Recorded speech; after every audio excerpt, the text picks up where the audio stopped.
E agora nós vamos entrar na parte técnica do jurídico no digital. Não perca esse vídeo por nada. Eu sou Danilo Crepaldi, segue meu canal aí, curte e compartilha.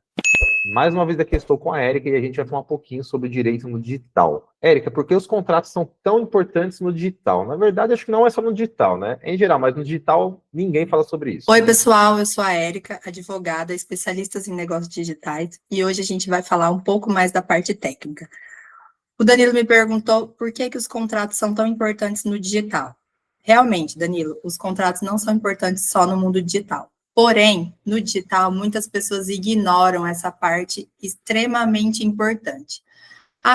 Tem muita gente que acha que a internet ainda é uma terra sem lei e que não precisa fazer contratos. Porém, o que eu tenho visto no meu dia a dia com muitos clientes é que a falta de contrato deixa todo mundo à beira da loucura.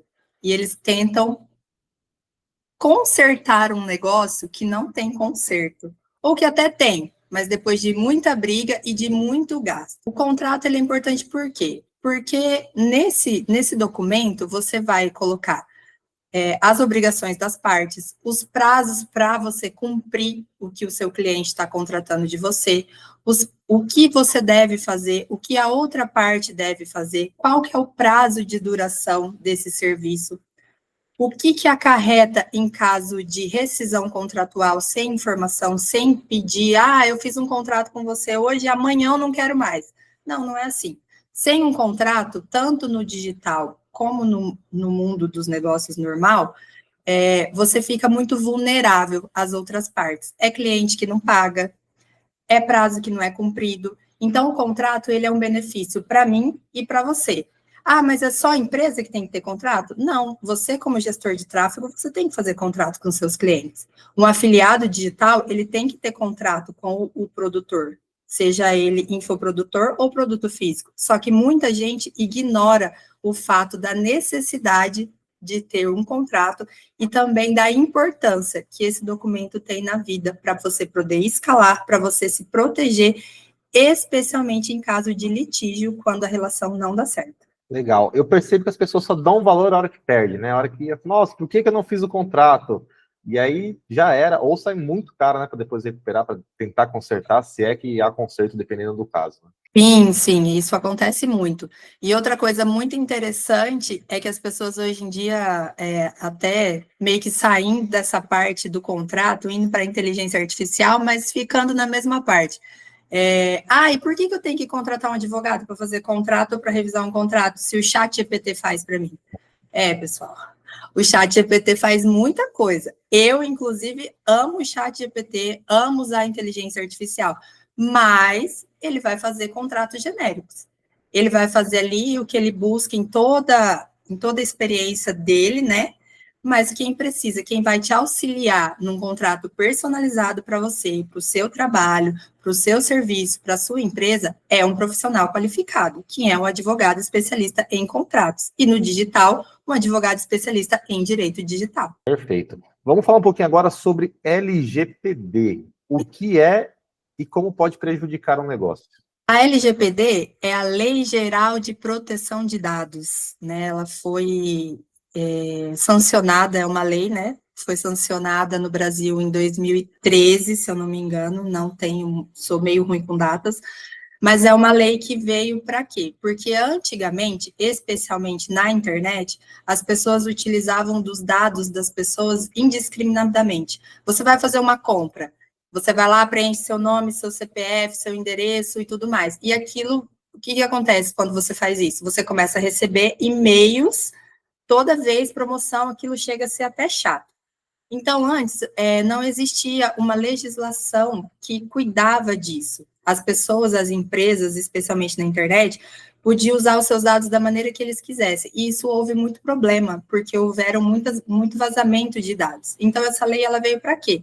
Para dizer para o usuário como que os dados deles estão sendo protegidos. Como que eu vou proteger os seus dados? Você que tem um site, você que vende um produto, uma mentoria, você sempre, não sei se você percebe quando você vai lá fazer uma compra, tem lá políticas de privacidade, esse site segue as políticas de privacidade. Então, cada empresa que atua especialmente no digital, ela precisa ter a sua política de privacidade. Como que é que os dados deles estão sendo guardados? Como que eles estão sendo utilizados?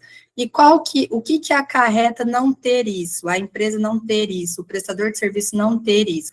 Acarreta em multas milionárias.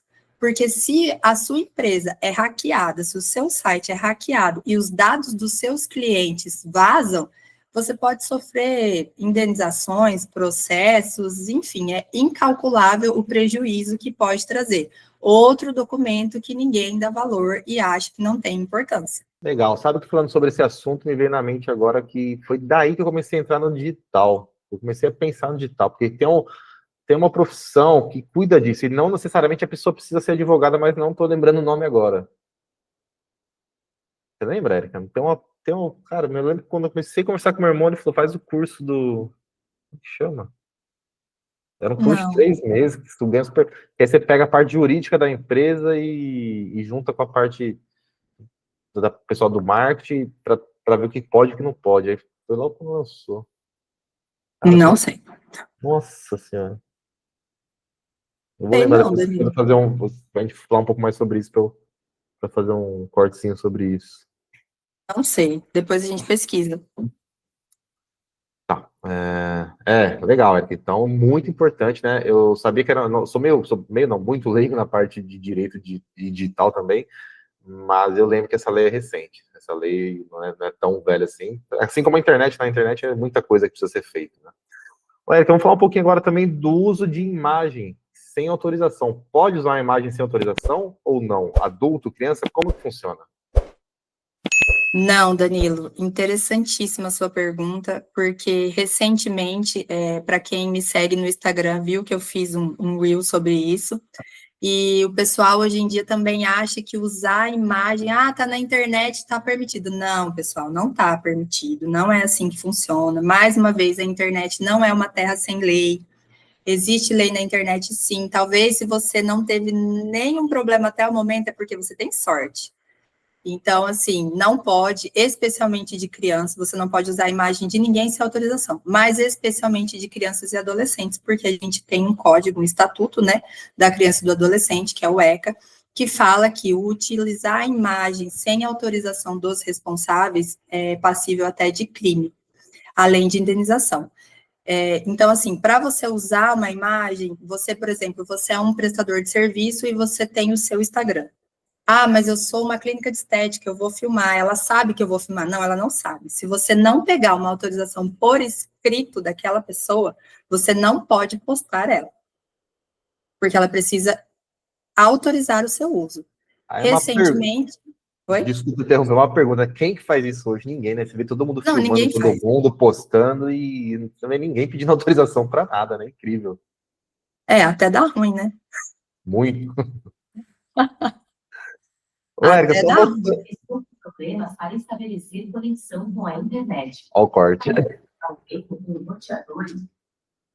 Mas o que a Alexa tá falando aí? Manda Alexa se metendo no meio da gravação do podcast. Érica, voltando um pouquinho da LGPD, eu pesquisei aqui, eu lembrei, eu estava falando que foi daí que eu comecei a entrar um pouquinho, né? Comecei a despertar a vontade de entrar no mercado digital. O profissional dessa área chama DPO, Data Protection Officer, e é uma pessoa que cuida dessa parte de LGPD, que ela conversa com o marketing, conversa com o jurídico, ela não necessariamente precisa ser advogado. Lembra que eu pesquisei na época e tinha pouquíssimas pessoas no mercado trabalhando com isso, ganhava-se muito bem, e dali eu comecei a me interessar um pouco no marketing digital. Foi interessante ter falado sobre isso, que eu lembrei dessa questão. Eu nunca ouvi falar, vou pesquisar sobre, porque eu realmente nunca ouvi falar. Ainda lembro na época, 4 anos atrás, mais ou menos, 4, 5 anos atrás, era uma coisa muito nova, e ainda ouve-se falar pouco, né? Você vê que se você é advogado, tá no digital e não ouviu falar, mas eu lembro que era uma profissão muito interessante. DPO. Sim, é aquilo, né, Danilo? Como a gente já falou no primeiro episódio, hoje em dia, muita gente no digital, muita gente que trabalha no digital ignora muito a parte jurídica. As pessoas acham que não precisa se preocupar, ou só precisa se preocupar lá quando estiver ganhando seus milhões, ou precisa se preocupar só com a contabilidade. Então, assim, é uma área muito pouco favorecida, mas é uma área que está em crescimento, porque as contas estão sendo bloqueadas. Antes tinha que ser um motivo muito sério para ter bloqueio de conta. Hoje em dia, a Meta, especialmente, está bloqueando por pouco, vamos assim dizer, mas não é o pouco. É que eles estão efetivamente aplicando a lei dentro dos anúncios. Por quê? Porque a internet está cada dia maior, é a avenida mais movimentada do mundo.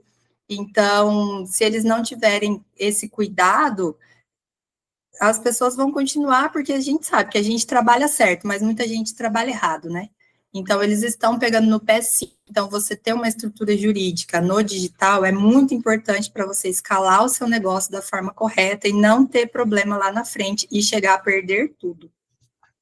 Exatamente. A gente vê, né, existem vários motivos, né, de bloqueio, né, nas plataformas, e essa parte jurídica de direito não era tão vista assim, né, tão importante, né? Hoje a gente vê empresas, pessoas perder toda a estrutura por falta de cuidado na parte jurídica também. A gente vai falar muito também sobre bloqueios aqui nas plataformas em outro vídeo. E um outro ponto importante que você tocou também é contabilidade. Vamos ver se a gente consegue trazer alguém aqui para falar sobre contabilidade, que é um outro assunto que também quase ninguém fala. E tem muito contador aí que faz um monte de coisa errada porque não tem especialização no digital, né? Então, é importante também outro assunto que as pessoas podem perder muito dinheiro se não fizer da forma correta. Então, nós vamos abordar isso também logo mais aqui no nosso canal, parte de contabilidade no digital. É isso, pessoal. Esse foi mais um conteúdo que a gente deixou aqui para vocês. Fiquem acompanhando. Mais uma vez, se inscreve no canal, curte, comenta, compartilha e não perca os próximos vídeos. Como eu digo sempre, crescer sem blindagem digital é crescer com medo e em cima de areia. O marketing vende, o direito protege. E eu e o Danilo fazemos os dois. Pessoal, e aí, curtiu? Eu quero uma ajuda de vocês, novamente. Comenta aqui, se estão gostando, nos dê sugestões também de assuntos, nós vamos abordar aqui, tá? Então, quero agradecer. Não perca os próximos vídeos, vamos falar muito ainda sobre marketing digital, direito digital com a Érica, nossa especialista, tráfego pago, inteligência artificial, vendas, mentalidade. Então, continua aí no nosso canal, segue a gente, curte e compartilha.